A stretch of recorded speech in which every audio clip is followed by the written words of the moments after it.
Kadu handi, that is wild boar, or you can call it as porcupine. It is kind of an animal.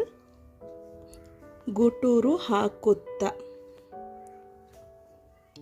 ಅಗತ್ಯ ವಸ್ತುಗಳನ್ನು ಉತ್ಪಾದಿಸುವ ನಿಮ್ಮ ಕಾರ್ಖಾನೆಗಳು ಹೊಗೆ ಮತ್ತು ಕಲ್ಮಶವನ್ನು ಹೊರಹಾಕುತ್ತವೆ. ಇದರಿಂದ ಗಾಳಿ, ಮಣ್ಣು, ನೀರು ಮಲಿನವಾಗುತ್ತವೆ.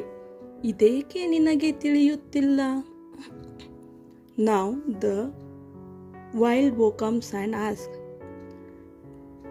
to make the required things you are going for the factory which puts out smoke and pollutants, because of which the air, soil and water is getting polluted. Why don't you understand this? ಮಾನವ, ಪ್ರಾಣಿಗಳ ಒಗ್ಗಟ್ಟು ಮತ್ತು ಬುದ್ಧಿವಂತಿಕೆಯನ್ನು ಕಂಡ ಮಾನವನಿಗೆ ತಾನು ಸೋಲುತ್ತಿರುವುದು ಮನವರಿಕೆಯಾಯಿತು. ಆದರೂ ತೋರ್ಪಡಿಸಿಕೊಳ್ಳದೆ ಬಯಲಿನಲ್ಲಿ ವಾಸ ಮಾಡುವ ನಿಮಗೇನು ಗೊತ್ತು ನಾವು ಕಟ್ಟಿರುವ ಸುಂದರವಾದ ಮನೆಗಳ ಬಗ್ಗೆ? ಬಂದು ನೋಡಿ, ನಮ್ಮ ಬುದ್ಧಿವಂತಿಕೆ ತಿಳಿಯುತ್ತದೆ. Here man is asking, when all these animals asked man the questions, the man got to know that he is losing the debate by seeing all the animals' unity and intelligence. But still he didn't show it. He continued arguing. Bayalinalli means the plain place where there is no four walls like us. You are residing in the plains and you come and see how beautiful buildings we have built. Then you will get to know our intelligence, is what man is telling. ಕಾಗೆ, ಗೀಜಗನ ಗೂಡು, ಜೇನುಗೂಡು, ಗೆದ್ದಲು ಹುಳು ಕಟ್ಟುವ ಹುತ್ತಗಳು ಎಷ್ಟು ಸುಂದರ, ಸುರಕ್ಷಿತ, ಕಸದಿಂದ ಮಾಡಿರುವ ನಮ್ಮ ಸಾಧನೆಯ ಮುಂದೆ ಪ್ರಕೃತಿಯ ನಾಶದ ನಿಮ್ಮ ಸಾಧನೆ ಶೂನ್ಯ. Here the crow comes and tells about the bird, Gijagana's nest, beehive and termite. They have built a super and beautiful homes for them, and all these are made up of waste things.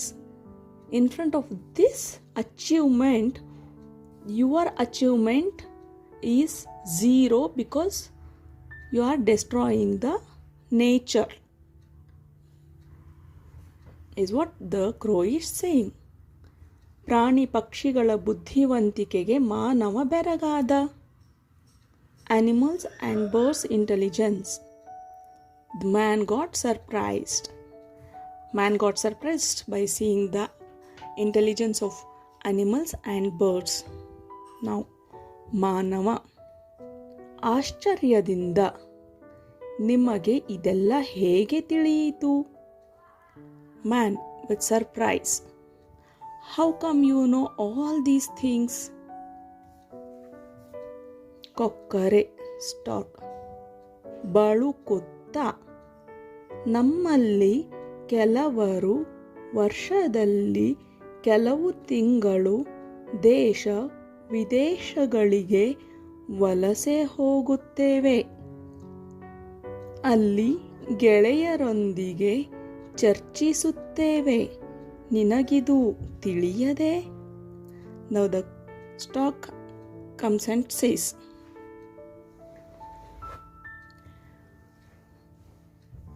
some birds from our group For some months, we go for immigration for other countries. There, we will discuss with our friends. Don't you know this? Mara, tree. Tree is telling now. ಸಹನೆಯಿಂದ ಆಲಿಸುತ್ತಿದ್ದ ಮರವು, ಏ ಮಾನವ, ನೀನು ಏನೇ ಮಾಡಿದ್ದರೂ ಅಥವಾ ಮುಂದೆ ಮಾಡಿದರೂ ಅದು ಈ ಪ್ರಕೃತಿಯ ಪ್ರಭಾವದಿಂದ, ಪ್ರಕೃತಿಯ ಅಂಗವಾದ ಕಾಡಿನ ನಾಶದಿಂದ ನಿನ್ನ ಸಂತತಿಯ ನಾಶವೆಂಬುದನ್ನು ಮೊದಲು ಅರಿತುಕೋ. ಕಾಡಿನ ಸಂರಕ್ಷಣೆಗೆ ಮುಂದಾಗು. ಸಾಲುಮರದ ತಿಮ್ಮಕ್ಕನನ್ನು ನೋಡಿ ಕಲಿ. ನೀನು ಬದುಕುವ ಜೊತೆಗೆ ಪ್ರಕೃತಿಯ ಉಳಿವಿಗೆ ನಿನ್ನ ಬುದ್ಧಿವಂತಿಕೆಯನ್ನು ತೋರಿಸು. ಏಳು, ಎಚ್ಚರಗೊಳ್ಳು, ಸಮಯ ಮೀರುವ ಮುನ್ನ ಎದ್ದೇಳು. Tree was listening with patience, and the tree tells, "Hey man, whatever you did till now, or whatever you are going to do in the future, everything is because of this nature only, because of this nature's impact or support, you can tell, because of this nature's impact only. The forest, which is a part of this nature, if you destroy this forest, you will also destroying your offsprings. First you understand that, then you please protect the forest, confront and protect the forest. See Salu Marada Timmakka, she is a great person known for planting many trees and taking care of those trees. See and learn from Salu Marada Timmakka. Live and let live the nature. Don't. Also, you can show your intelligence by leaving the nature and let live also. Get up before the time is out. You get up and take the measures to protect the forest. The tree said like this. Amma. Amma is mother. Raju, ಏಳೋ, ಶಾಲೆಗೆ ತಡವಾಗುತ್ತೆ. Mother is telling, Raju, get up. You are late to the school. ಏಳು, ಎದ್ದೇಳು ಎಂಬ ಕೂಗಿಗೆ ರಾಜು ಎಚ್ಚರಗೊಂಡ. ಹಾಸಿಗೆಯ ಮೇಲೆ ಕುಳಿತ. Here the tree was telling, get up before time out. You get up and take some measures, right? For that he got up. For that noise he got up. But actually the mother was telling him to get up because he was getting late for the school. Raju, ಅಮ್ಮ ನನಗೆ ಕನಸು ಬಿದ್ದಿತ್ತು. ಎಂಥ ಕನಸು ಗೊತ್ತಾ? ಕಾಡಿನಲ್ಲಿ ಪ್ರಾಣಿಗಳೆಲ್ಲ ಸೇರಿ ಮರ ಕಡಿಯಲು ಹೋದ ಮನುಷ್ಯನ ಮನಪರಿವರ್ತನೆ ಮಾಡಿದವು.